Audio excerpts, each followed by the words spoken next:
वीर वीरम उत्तर महाविद्यालय जालोर के YouTube channel पर आप सभी का स्वागत है। प्रिय विद्यार्थियों, इससे पूर्व के वीडियोस में हमने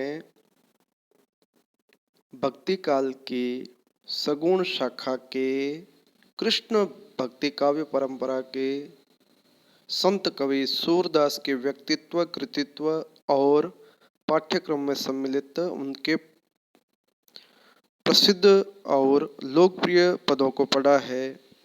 उसी कड़ी में आज हम उनके एक पद का अध्ययन करते हैं। हरि काहे के अंतर्यामी। यह पद परीक्षा की दृष्टि से महत्वपूर्ण है।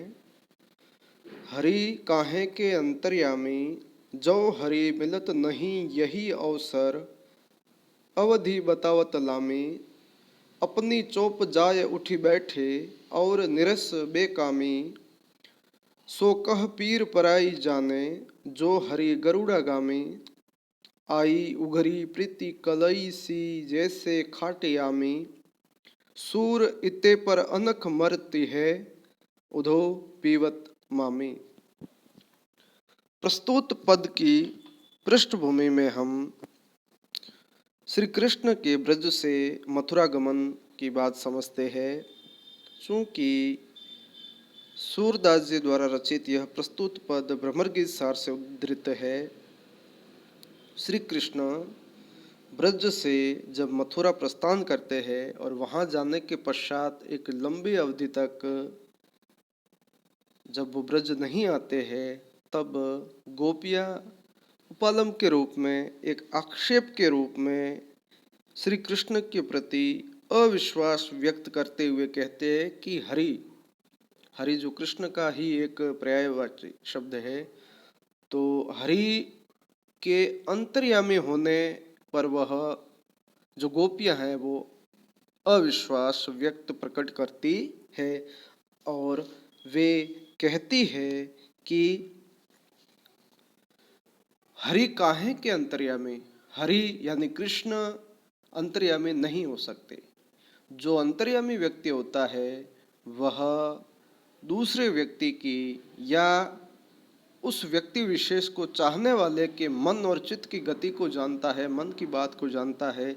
यदि कृष्ण हमारे मन की बात जानते, हमारे मन का विरह जानते, हम उनके विरह में व्यथित है, हमारे मन की पीड़ा यदि वो समझते, तो वो अवश्य ही हमसे मिलने के लिए ब्रज आते। जो हरि मिलत नहीं यही अवसर, अवधि बतावत लामे।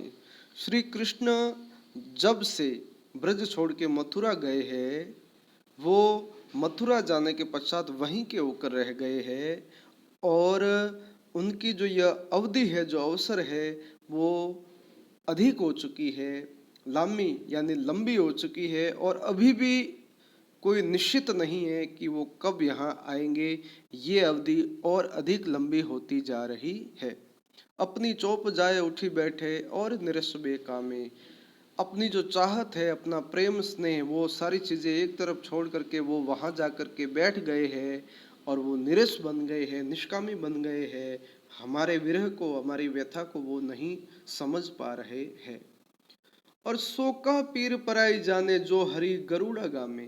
गोपियां श्री कृष्ण के प्रति अविश्वास, आक्षेप, उपालंब प्रकट करते हुए कहती है कि वह व्यक्ति दूसरों की पीड़ा क्या जानेगा जो गरुड़ागामी है। यहाँ बहुब्रीहि समास है। गरुड़ागामी जो आकाशचारी होता है, जो आकाश में चढ़ने वाला होता है या आकाश में गमन करने वाला होता है, या गरुड़ जो पक्षी है, उस वो जो है, जो उनका वाहन है, तो जो कृष्ण है गरुड़ागामी है, वो आकाश में घूमने फिरने चलने वाले हैं, तो वो हमारी पीड़ा को भला क्या समझेंगे।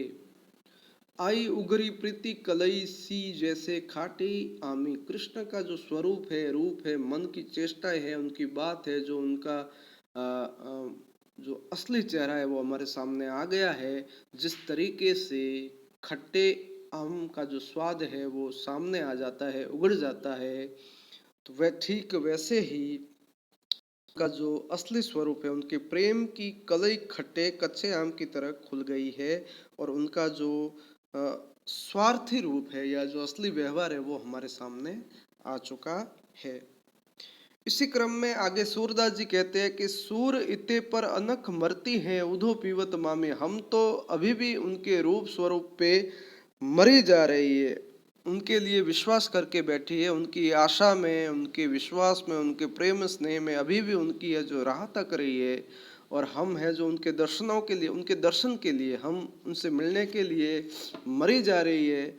और उधो ने उधो, हे उधो, गोपियाँ उधो को कहती है कि हे उधो। और कृष्ण ये जो तमाम बातें हैं वो भूल करके, इस मर्म को छुपा करके, इस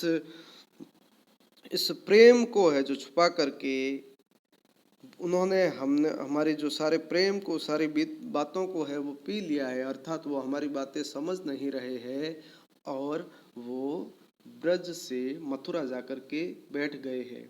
इस पद का जो मूल भाव है वो यही है कि कृष्ण के अंतर्यामी होने पर गोपियों ने अविश्वास प्रकट किया है और गोपियों की अपनी विरह व्यथा को उन्होंने उद्धव के सामने रखा है।